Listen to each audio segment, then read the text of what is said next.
کہ یہ مشاعرہ جیسے میں نے پہلے عرض کیا تھا کوئی ایسا عام مشاعرہ نہیں ہے جس میں شعراء آئیں اور کلام سنائیں اور داد پائیں یا نہ پائیں اور چلے جائیں.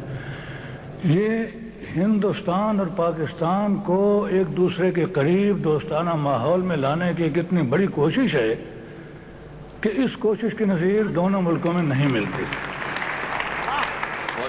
میں نے پہلے بھی عرض کیا تھا کہ یہ یونیکیرین انٹرنیشنل کا یہ مشاعرہ کئی باتیں میں نے عرض کی تھیں، تو ایک بات میں کہنا بھول گیا تھا کہ جب پاکستان کے شاعر کا جشن ہوتا ہے تو ہندوستان کے شاعر کو صدارت کے لیے کہا جاتا ہے. جب ہندوستان کے شاعر کا جشن ہوتا ہے تو پاکستان کے شاعر کو. تو یہ کوئی میکینیکل پروسیس نہیں ہے. جب تک دل کی گہرائی سے ایک موج نہیں اٹھتی ہے جذبے کی تب تک یہ فیصلہ نہیں ہو سکتا. یہ کوئی چھوٹی بات نہیں ہے جناب، یہ بہت بڑی بات ہے. اس پر آپ غور کریں. میں یہ نہیں کہتا کہ ہندوستان پاکستان کے تعلقات خراب ہیں، خدا نہ کرے کبھی خراب ہوں، لیکن اتار چڑھاؤ ہے نا. تو اس اتار چڑھاؤ کے وقت اس قسم کا فیصلہ کرنا بڑے دل گردے کا کام ہے. اور ہم تو شعراء ہیں. یہ خمار بارہ بنکوی صاحب تشریف رکھتے ہیں، پرتو روہیلا صاحب ہیں، قتیل شفائی صاحب ہیں، ہمارے محبوب شاعر، محبوب دوست، جن کے جشن میں ہم حاضر ہوئے ہیں دل و جان سے، بڑی محبت سے. اور یہ ببالی یاسی ہیں، کس کس کا نام لیں، پیرزادہ قاسم ہیں. ہم تو شعراء ہیں، ہم تو جو سوچتے ہیں وہ لکھتے ہیں، لیکن ہمارے لکھنے کا کچھ اثر ہوتا ہے یا نہیں ہوتا. سنیل دت صاحب، آپ تو عملی دنیا میں بھی، فلم کی بھی بات میں نے، فلم تو دنیا جانتی ہے، میں فلم کی بات نہیں کر. وہ کتنے ہزار میل کا سفر آپ نے پیدل جنوبی ہند سے شمالی ہند تک کیا. کیوں کیا؟ کہ کچھ ہمارے ماحول میں بہتری پیدا ہو. میں نہیں سمجھتا 47 میں ملک آزاد ہوئے تب میں لڑکا تھا، اب میرے بال سفید ہو گئے. ہم جہاں تھے وہیں ہیں، شاید کچھ پیچھے ہی گئے ہیں، آگے تو نہیں بڑھے.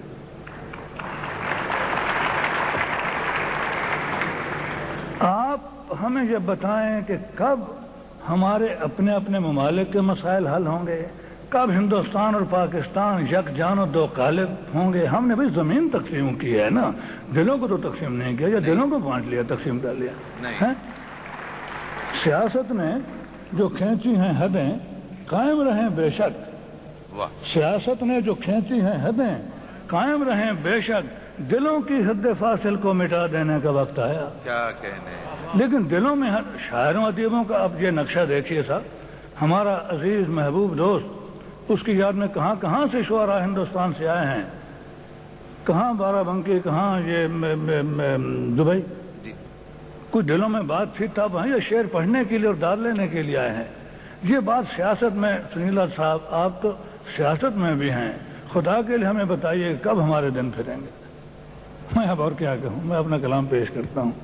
انتہائی مایوسی کے عالم میں 27 برس کا تھا جب ملک تقسیم ہوا، اور آپ کے بھی علم میں ہے، کتابوں میں بھی آ گیا ہے کہ پاکستان کو میں چھوڑنا نہیں چاہتا تھا. لاہور کو پہلا ترانہ پاکستان کا جو 14 اگست 1947 کو رات کے 12 بجے نشر ہونا شروع ہوا، اس وقت کا تھا. اور میرے دوستوں نے مجھے دھکے دے کے مجبور کر کے نکالا کہ ہم تمہاری حفاظت نہیں کر سکتے. میں ہندوستان آیا، دلی پھر چلا گیا، پھر نکالا. اللہ کو پیارے ہو گئے وہ دوست، یہ کہہ کے کہ ہمیں وہاں جواب دینا ہوگا، ہم تمہاری حفاظت نہیں کر سکتے. حالات تو اس وقت سے لے کے آج تک 27-28 برس کا میں تھا یا نہیں تھا، 26-27، آج میرے بال سفید ہو گئے. میں تو دیکھتا ہوں ٹھیک ہے کہ وہ سڑکوں پر قتل و غارت نہیں ہے، لیکن دوستی بھی نہیں جو ہندوستان اور پاکستان. بھائی دو بھائی ایک گھر میں نہیں رہ سکتے، مکان تقسیم ہو گیا تو پھر کم سے کم اس کے بعد تو صلح و صفائی سے رہنا چاہیے. کہ یہ کب یہ ختم ہوگا. سنیل صاحب معاف کیجیے گا، میں آپ کو پریشان کر رہا ہوں، اس لیے کہ آپ کا اس طبقے میں بھی جو نواز شریف صاحب کا یا ہمارے وزیر اعظم کا ہے، وہاں بھی آپ بات کر سکتے ہیں. آپ کہیں گے کہ میں آپ کا وقت ضائع کر رہا ہوں، میں بہت پریشانی کے عالم میں. بہر طور اب غزل سنیے جناب.